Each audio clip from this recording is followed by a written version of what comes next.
أعوذ بالله من الشيطان الرجيم. إذا مولر الله إن مرد الشيطان أدور العدو تفسير سمور بقرة نون دن رد إلى آية تيم در إجيغو ها تيم در إسابو يدي سانسيس ها ساندوز hino kañum aaje ɗen joomi men daali manan sah si woni komin borti min ayatin immorde aya aw nun siha mamin yejjintinimo naati min adday ɓe hoyrin ko ɓuri moƴƴude min ha e on mo min borti mamin yejjintini aw misliha ma sifa makko e moƴƴude wonande jiyaɓe ɓen alam ta'lam e anda yo jentiɗo anna allah allah ala kulli shay'in e dow kala hunde qadirun ko wawɗo alam ta'lam e anda yo jentiɗo anna allah allah lahu kanko dani mulku samawati lamagol asmauji wal arde e leyɗele wa ma lakum alana on onon ɓe jiyaɓe min dunillahi ko goamin allah min waliyin heftuɗo wala nasiri wona wallowo am turiduna ka on faala yimɓe an tas'alu nde randoto ɗo rasulakum nelaɗo mon on kama su'ila Musa wono annabi Musa landora min qabli ko adi wa man yatabaddalil kufra kala wattitirɗo heferako bil imane gomɗinal faqad dalla haray o majji sawa assabil lawol fiwngol ngol wadda yelike kasirun ko ɗuuɗi min ahlil kitabi immorde nde defte law yaruddunakum hara ɓe ruttayno on min mbaadi imanikum ɓaawa gomɗinal mongal wonton kuffaran heferaɓe ɗum noon hasadan ko gañanini min andi anfusihim immorde wonkiji maɓɓe ɗin min mbaadi ma tabayyana lahumul haq ɓaawa konko ɓangani ɓe gonga faafu yaafe wasfahu ɗurne yaafe moƴƴino hatta yatiyaraw ha allah adda bi amri yandore makko nden inna allah no allah ala kulli shay'in e dow kala hunde qadirun ko wawɗo wa aqimu salata darne julde nden no ɗe foddira e darnireede noon ñinne julde nden wa atu zakata itte zakka e jawle mon ɗen wa ma tuqaddimu kala ko ardinanɗo li anfusikum wonande wonkiji ma on min khoyrin immorde moƴƴere kone fanɗi o tajiduhu on taway ɗum indallahi ka allah inna allaha no allah bima ta'maluna kala ko golloton basirun ko reno ɗo ala ko allah anda fi muɗum foyi mo reeni wa qalu ɓe wi lan yadkhula aljannata natata aljanna illa si wona man kana on laatiɗo huudan ko alyahuda ɗum ko alyahuda ɓen wowli aw nasara mahara ko annasara ɗum ko annasara ɓen wowli tilka terka ɓe ɗum ɗo amaniyuhum ko yelaji maɓɓe ɓul wi'uɓe haatu adde burhanakum dalil preuve in kuntum si wallati ko sadiqina ko gonguɓe bala ko wolɗon ko wona yelaji mon ɗi nano woniri few man aslam kala jeddilɗo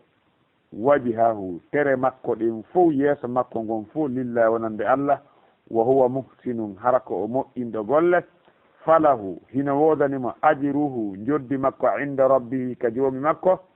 wala khawfun alayhim kulol ala e dow maɓɓe wala hum wona kamɓe yahzanuna woni ko sunoto awa yilto ɗen ndaaren si en wawa famude yo allah on ittu kulol e meɗen o waɗa en weltoyteɓe lahara hara e wonali sunotoɓe ɗeɗo ayeje e jannguɗen ɗo e hino détail majje ɓeɗo komi faami kon allah daali ma nan sah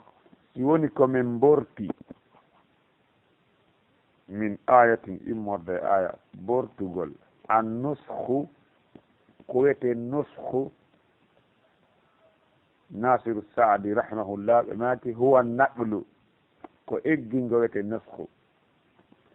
fa haqiqati nushu naqlul mukallafina min hukmin masru'in ila hukmin akhar aw ila isqatihi o wi ko deete haqiqa tigi tigi tigi bortugol ko eggingol wiyete ɗum bortugol ko eggingol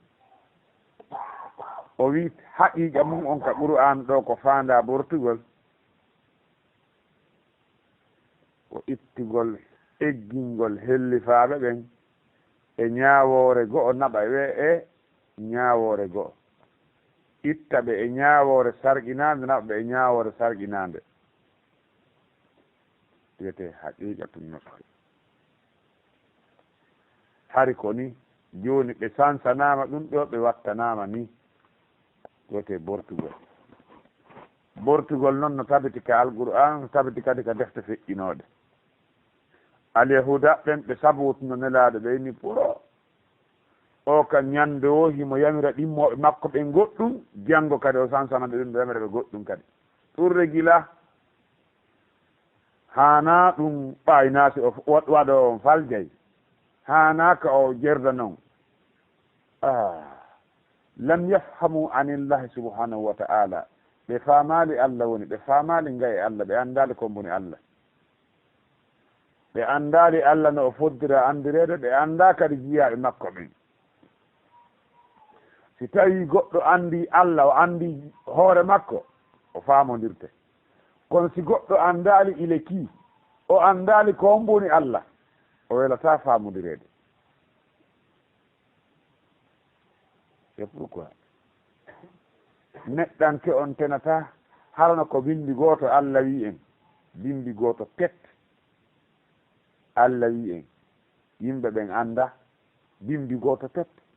allah yo jangge alqur'an aranen fof bindi goto hunde ɗon juule ñande wotere fof juldeɓa korkaba hajjuba zakkaba ɗiggangol nene baba accugol beere accugol jina accugol riba hara ɗum fof ko nde wotere waɗa en nana men kanata ɗum ɗo min wawata min rondata ko ɗum ɗo en gaynatano kadi leddeta donc si a yehi joni ka docteur ji on ɗo aɗa nawni o windi ordonnance a wi ka tigi tigi ɓahmin miɗa nawni moƴƴa ko pikiji ɗin fof docteur ko ɗi sappo winda piki helan fof bindi goto nde hotere ɗuttina siroji ɗin mi ƴettay fof nde hotere comprimé je ɗen mi ƴettay fof nde hotere ɓamiɗan mi sella moƴƴa mi ƴettay fof nde wotere heƴata e ma ahi a yahay lahara joni janggo ne woɗɗi ko seeɗa seeɗa ñawdorteɗa ƴetta ɗum ɗo sa yahi ha a fuɗɗi kay fu de yaha kadi waɗa contrôle ɓe yinda goɗɗum ɗo kadi ƴetta ɗum noon kadi yaha noon ɓe nawa ndikki ko ni qur'an on tawi ɓe ñawsi yimɓe ɓen tawi ɓe kelɗa ɓe ñawsi ɓe boni few ko ni ɓe ñawdira ha allah wi ɓa allah contrôle o wi awa gasi konto allah contrôle noon ko wino ɗon alyawma akmaltu lakum dinakum wa atmamtu alaykum nimati wa raditu lakum l'islama dina ko daññantay ko bortete lammi ko ɓeydete lammi ko sarqinte lammi foppu timmi daññantay contrôle général waɗi tawi ka tigi tigi sa marsi alyahuda ɓen tawi ɓe ani hiɓe yeddi kamɓe bortede aya nusku tawi ɓe jaɓa ɗum wondude noon ɗum no ka defte maɓɓe bortugol ñawoje no ka defte maɓɓe annabi isa wi annoɓe wali uhilla lakum ba'd alladi hurrima alaykum mi daginana on yoga e ko harminano e dow mo yeeselan ɗum ɗon si tawi hunde karno harmuno awa daginama yeesel noon si wona bortugol noon ko bortugol noon ɗum no ka defte maɓɓe almuhim nusku no ka alqur'ana no ka hadiseje kadi ka alqur'ana laatino si tawi sonnajo moodi makko fatike koyo o dañce ka galle a fuɗɗode l'islam koyo dañce ka galle ha hitanden timma walladina yatawaffawna minkum wa yadharuna azwajan yatarabbasna etan wayadharuna azwaja wasiyatan li azwajihim ila alhaq aw kama qal sallam yigiti wasiyatan li azwaji mata'an ila al-hawli ko sonnama ɗen danke kay galle ha hitande hari ko ɗum on sey ɗa aya fi dondi on ari aya fi yonugol ngol ari hande kadi ɓangina ka o ƴawtenji o ko dondinin sende si tawi hoddirama o heeɓi jeɓal ka galle ka makko woni si o heɓali jeɓal nder toon si goɗɗo goo jombimo gasomo accide ɗon o wona ɗon si o naaɓe o yalta ɗinne naññande faala wata ka makko ɓe ɗon ɗon aya ko noon bottira hari ñande goo ko baytil maqdis fewtete noon Allah jippini aya goo yon fewti ka suudu kaaba koni ayaje bortaɗen no heesa alqur'ana e bortuɗe ɗen hadiseje ɗin kanno bortodira nelaɗo maki sala sallama kuntu nahaytukum an ziyarati l-quburi fazuruha fa innaha tudakkirukum l-akhira har mi haɗayno on juuragol kabruji ɗin kono juureɗi joni juuragol kabruji ɗin andintine on laara ayaji qur'an ɗen ɓe wii karma koɓɓen ka usul mo jangga nasakhe mo mansukh o duwa ka wajade ɗon no ƴetta e sahaba ɓen si on ɗum si a anda nasakh e mansukh ka alqur'ana a waajora yimɓe ɓen ko ittano tawa nde ñawore bortanoma waajora ɗum yimɓe ɗum yaɗu waɗi ɗum tawa bortanoma donc haray ko ɓuri kon ko aya sakkitoro on bortata aya arano on si ayeje ɗiɗi ma tati ma ɓuri ɗum jippike e ñawore wotere tawa ñawoje ɗen no seedi en daare ko aya hombo sakkiti jippagol ɗo si en tawi ko oɗa adi jippagol ko oɗa sakkiti jippagol wiyen awa si tawi newaki hawtodirgol ñawoje ɗen ɗiɗi wiyen awa o aya sakkitiɗo jippagol borti o aya arnoɗa joni oɗa gollirtaki ko oɗe gollirte nasikh wal mansukh defte mum no winda waali en rewta en ɗaɓɓitoy toon manan si woni komin borti min ayatin immorde aya aw nun siha mamin yeggintini aya on jiyaɓe ɗen Allah hoddiri on ɗon aya yeggintina sanuqri'uka fala tansa illa ma sha allahu min jante kagirata si wona konko Allah hoddiri ya wejjita manan sah si woni komin borti min ayatin immorde aya aw nun siha mamin yeggintini mo jiyaɓe ɓen min ittimo ka ɓerɗe maɓɓe naati min adday bi hoyrin ko ɓuri moƴƴude ko ɓuri wondande ɓe nafoore min ha e on aya mo min itti mamin yeggintini aw misliha mamin adday sifa makko e moƴƴalngol kañum jiyaɓe ɓen ɗum ɗo tindini wonde bortugolngol laatanta ko fi maslaha ɓurɗo fanɗude on nde borta wota cela veut dire ko ce qui est plus important ko ɗum arde to ko ɓuri wondude e nafoore woni arde donc ɗum ɗo tindini kadi refti Allah humpiti wonde kala on neɗɗo dartiiɗo o saboti bortugol ayeje ɗen ka alqur'ana haray o faala dartagol o sabota laamu Allah ngu Allah daali alam ta'lam a anda anna Allah no Allah ala kulli shay'in kala hunde qadirun ko o wawɗo alam ta'lam e anda anna Allah no Allah lahu kanko tu wodani o hawtide ha e goto mulku samawati wal arde kanko jeyi kanko laami koni ka kammo e kaleyde si tawi laatide kanko Allah jeyi on o diri tawi e moɗon ko o faala o yamira ko o faala o haɗa ko o faala ala dartotoɗo ɗum si tawi kanko Allah subhanahu wa ta'ala kanko woni jeyɗo on kanko woni jeyɗo lamɗo moƴƴotoɗo yurmeteɗo e koddireji makko e yamiroje makko e haɗoje makko haray ala ko haɓɓatamo toppitagol o dirita e tagore makko nen ko o faala o en tant que c'est kanko jeeyi ɓawɗum Allah daali am turiduna ene e on faala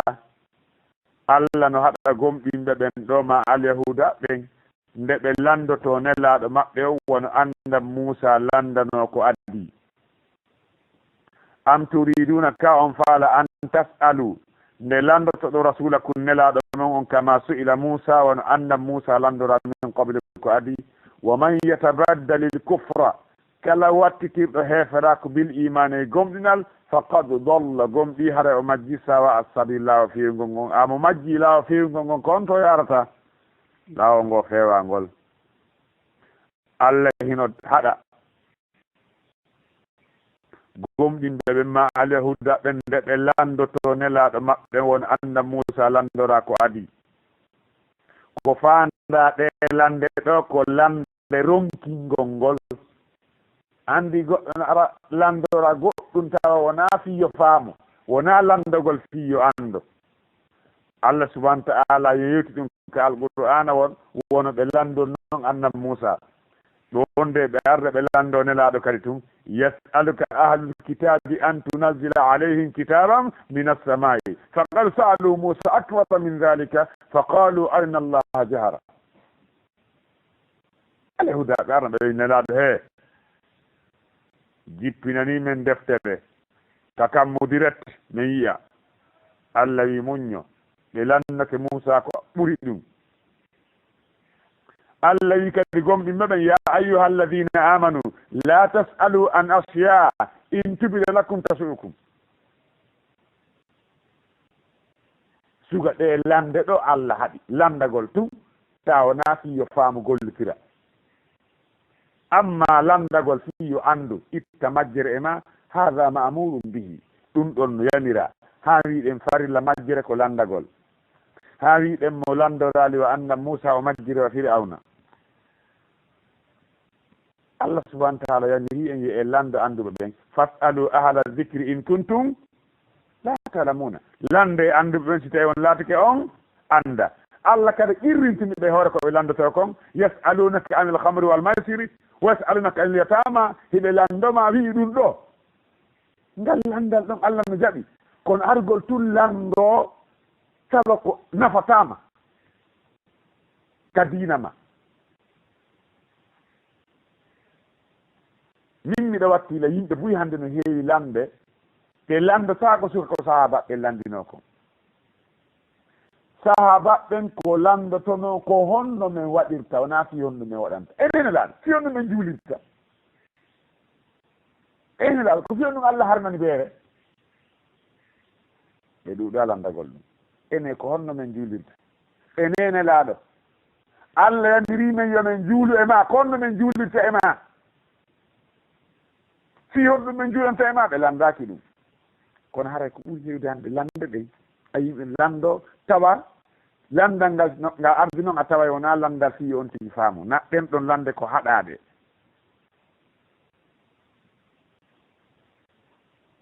ɗen ɗon lande ko haɗade Allah subhanahu wa ta'ala dali kadi wadda yelje kathirun ko ɗuuɗi min ahlil kitabi immorde yimɓe defte wadda yelike ya waddu hina welade waddi yelo wadda yelike kathirun ko ɗuuɗi min ahlil kitabi immorde yimɓe defte ɓen naagoye seeɗaɓe e maɓɓe honɗum ɓe yeeli hiɓe faala ɓe jokki kadi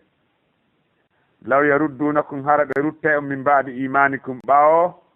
gomɗinal mon ngal mo ruttike e gomɗinal ko honno o wontata ko gomɗinɗo kadi ko kuffaran mo ruttike e gomɗinal o wawata wonde gomɗinɗo toon kadi ka o rutti toon ko keeferaɓe o wontata hiɓe faala ɓe yelo nde ɓe ruttata on Allah tigi daali wala yazaluna yuqatilunakum hatta yaruddukum an dinikum in istata'u ɓe seerataɓe ɓe jokki on ɓe haɓire on haqqille e pinka e kala piiji ɗi ɓe rewa ha ɓe rutta on tawa hande kadi ko heddi e diina mon kan ko inde nden ko heddi e alqur'anaɗo nden ko bindi ɗi ko heddi o ko kaftani on a heddi e julɓe ɓen e so e juulirɗe ɗen ha ya ko noon le kadi woniri leydi julɓe ɓen ko heddi ko juulirɗe a yaata ka labutan tawa ko l'islam on ton wona madina yaata ka marsata ko l'islam wona anta matutu yaata ka nder marsa ko l'islam on nder ton ka yahuɗa o ɓeno ɗo he fi Allah wona ɗo ka juulirde wona ka lekkolji wona nokku ko l'islam o heddi no gasa ko ka nder duɗe beru toon siko tiggagol koko toon tiggete mo hokkiti toon o tiggo siko wa kaftani ko si wondi hokkiti toon siko waaji ko toon ka juulirde l'islam ala ka hawre leydi ka juulirɗe ka duɗe heddi awa l'islam woɗɗike awa l'islam ala hiɓe yelogo hiɓe jokki kadi ɗum noon tawon sikku wonde ɗum kadi ko jiggol koɓe ardi koɓe walla on ɗo ɓe addana on durwaji ɗo fi on hetto yi on e tan hasadan ko gañani min innan fusi modonkiji maɓɓe ɗin min mbaadi ma tabayana lahumul haqq ko ɓaawa ko goonga ɓangani ɓe ko gañaniɗi ɓe ala hudaɗo ko jikku ko añalngol hiɓe añani ta sikku ɗeni ɗe añana ɓe ko añani kon porte ko añani komo maɓɓe ala wallahi billahi ɓe añani ɗum hewtawuɗede allah ɓe añani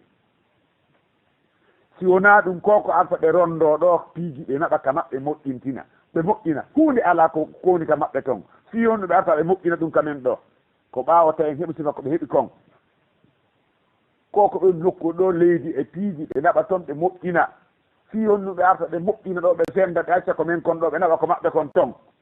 si on ɗum hatta ɓe watta ɗum ɓe waɗa ɗum ko fi wota en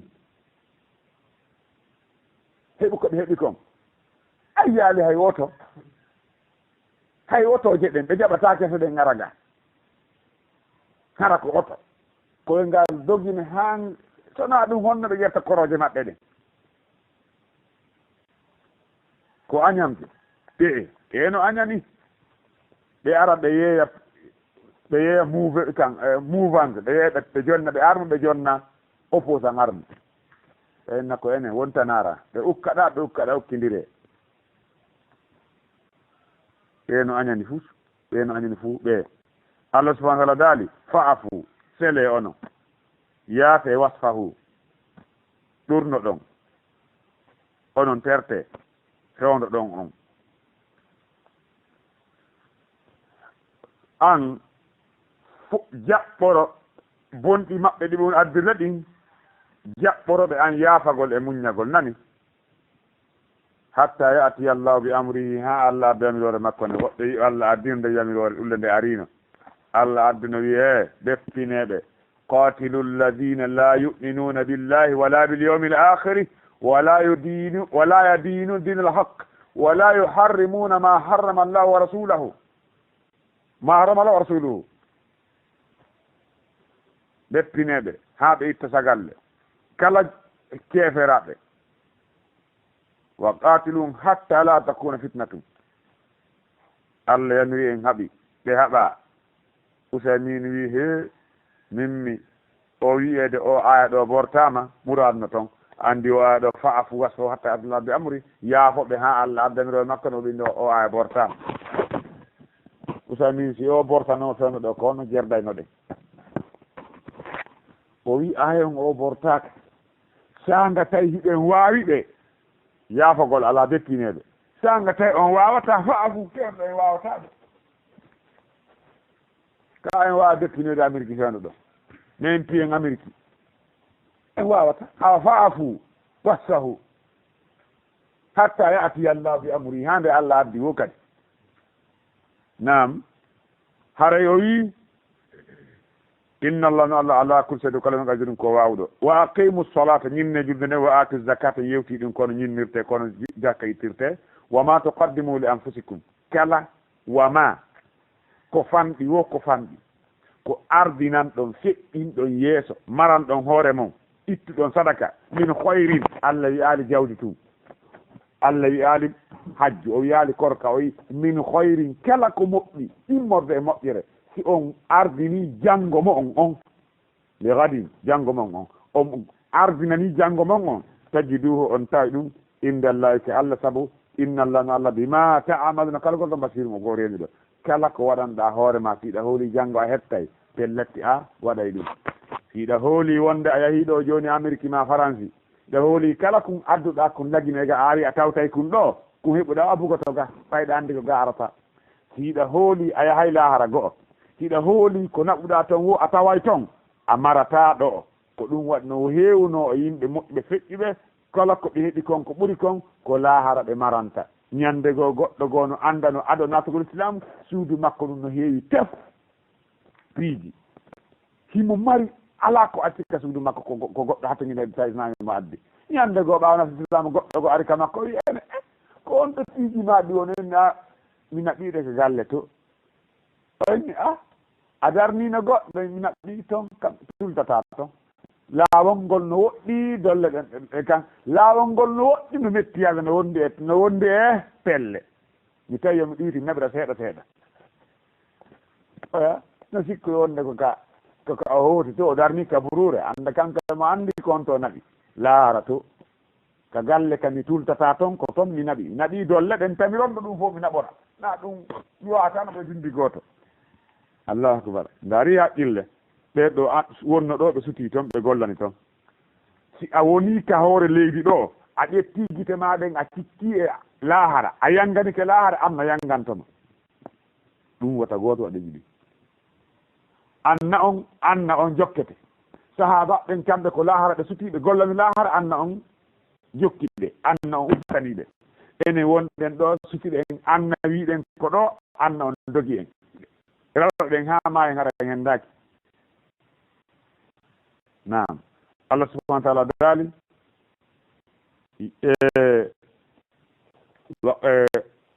wa qalat al-yahudu al-yahuda ɓe wi lan yadkhul al-jannata nata al-janna illa man kana hudan si wona on laatiɗo al-yahuda ɓe wi ko kamɓe tumnata al-janna annasara ɓen kadi wi aw nasara ma wa mene annasara ɓen kadi wi natata al-janna si wona wonɗo annasara Allah wi tafeli ɓe tilka amaniyuhum ɓeele to woni ko ɗum alda nokku laysa bi amaniyikum wala aman ahlil kitab wona yelaji mon wona yelaji yimɓe defte ɗen kala golluɗo ko boni o yoɓete ɗum wa qalu lan yadkhula aljannata illa man kana hudan aw nasara natata aljanna si wona on laatiɗo alyahuda ma annasara joomi men daali tilka ɗum ɗo amaniyuhum ko yelaji maɓɓe ɗinni tafiluɓe ɓuli haatu awa adde burhanakum dalilu mon on in kuntum si on laati ko soodaɓine ko on gonguɓe ko ɗum Allah yino en mbawto fatamannawul mawta yelle mayde nayi in kuntum sadiqina yelle may nden ɓe wi natata aljanna si wona laatiɗo alyahuda ma annasara Allah yim ɗo ko helaji maɓɓe yi awa adde dalilu mon on awa mo wowli hunde ne fa fo adde dalil balla wona noon woniri ko wiɗon kon wona noon woni ko tefsirti bala o e jamais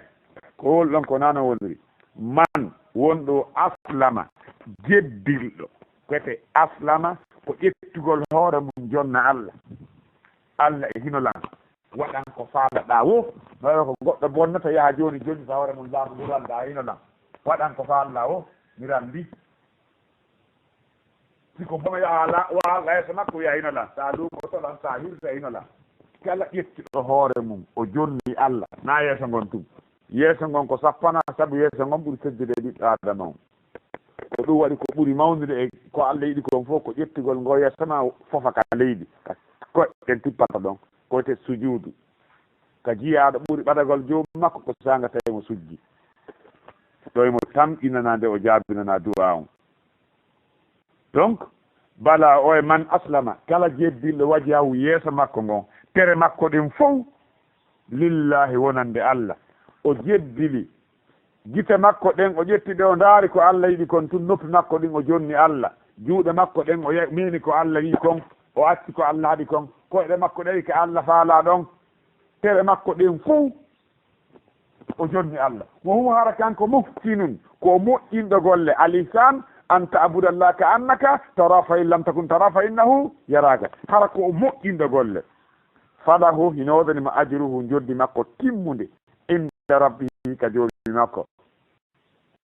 Allah yoɓam joddi timmude wala khawfun alayhim kulol ala e dow maɓɓe kamɓe ɓe wonali koɓe huuleɓe woni few kaɓe soti ɗon wala hum wona kamɓe yahzanuna woni ko sunoto kadi yi Allah subahana taala okki en aljanna firdaws